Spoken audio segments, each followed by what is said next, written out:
Nishawahi kukutana na wewe na I was in form 4. Wapi uko? Nikiwa shule high school at KICC. Na nikasema wakati umekuwa president lazima nitakutana na wewe. Who is God? I'm here with you. Bwana asifiwe. Kuna mrembo hapa. How are you my dear? Habari yako? Unaitwa nani? Charity. Yes, Charity. How are you, Charity? I'm very fine. Na mimi naitwa William. Wow. Sasa Charity. Yes. Pesa iko kwanza? Pesa imeingia. Imeingia? Hebu tuone.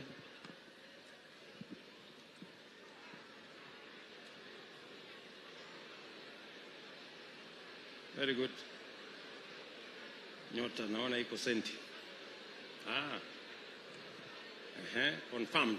You have received 22,000 at 11:41. Na iko pochi la biashara na 3,000 inaenda kwa savings. Kabisa.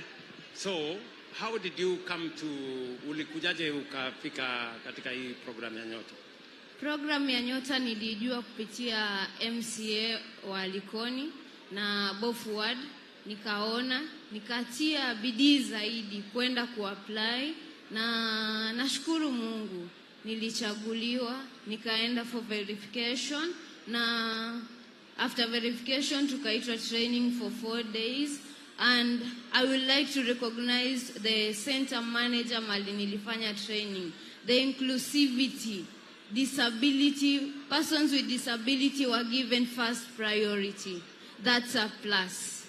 Hiyo lazima niiseme kwa sababu mali kwingi tunaenda watu wako na disability tunawekwa nyuma. Lakini kwa Nyota Fund watu wako na disability wamepewa kipaumbele. Pongezi sana rais.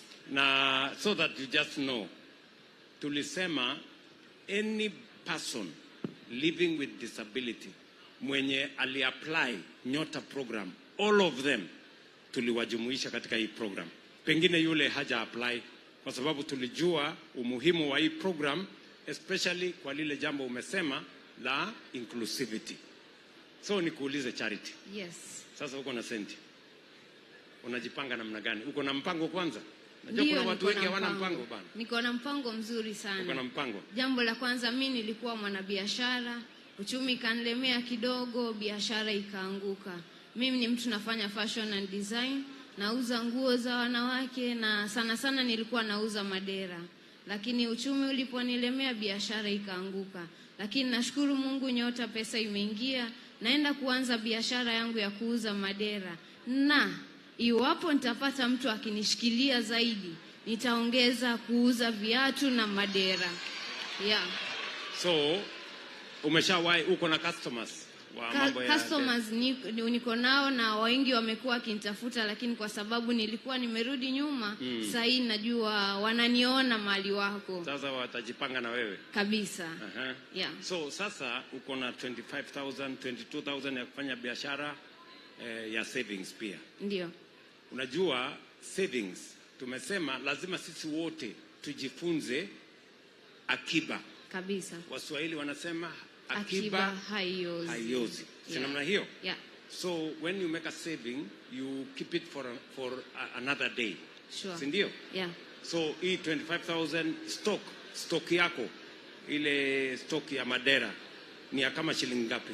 Mara ya kwanza ile stock nilikuwa nayo ni 10,000 tu peke yake. Lakini kwa sababu sasa hivi nimepata 22,000, stock yangu nitaongeza ikue 15,000, then hiyo 7,000 itakuwa ya miscellaneous wakati naendelea na biashara. Alafu ukiendelea kidogo kidogo tutarudi kwako tena, tukufanyie training, tuone mahali hiyo biashara ya dera imefika, alafu tukuongezee another 25,000. Kabisa. Si namna hiyo? Ndio. Na tutahakikisha kwamba tutatembea na wewe. Asante. Mimi nataka nikuulize. Ndio. Ulingojea kidogo wakati program ilikuwa inaendelea? Yes, nilingoja paka hopes zikarudi chini, lakini naona you didn't give up. yeah, I didn't give up. I keep on following. In fact, I was asking the center manager, what's the plan, nini hivyo.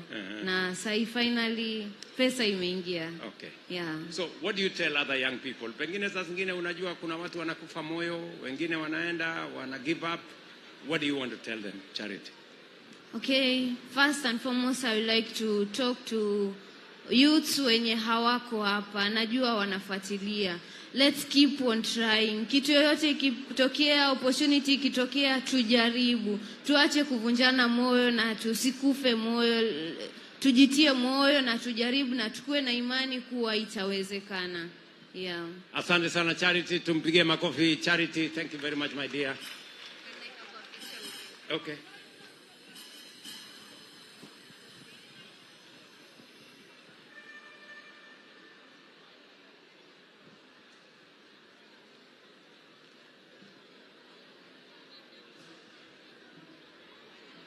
Yeah.